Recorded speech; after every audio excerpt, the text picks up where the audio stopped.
Armed militants in Afghanistan staged a coordinated assault on a government security agency in the capital Tuesday morning, killing at least 28 people and wounding more than 320.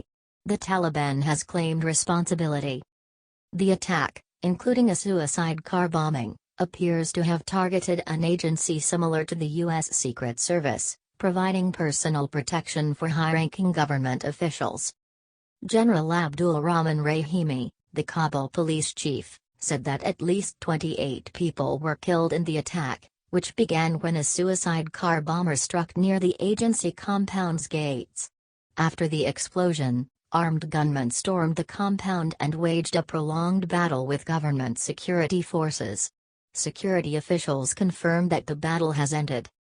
Ismail Kawasi, spokesman for the Public Health Ministry, said so far 327 wounded, including women and children, have been brought to area hospitals. An Interior Ministry statement said that dozens of civilians were killed and wounded in the attack. The casualty figures are expected to rise. "This was one of the most powerful explosions I have ever heard in my life," said Obadullah Tariq Hale, a police commander who was present when the attack began. Tariq Hale said he couldn't see or hear anything for 20 minutes after the initial explosion. "All around was dark and covered with thick smoke and dust," he said. Dozens of civilian apartment buildings, houses, shops and several government buildings were damaged by the car bomb blast.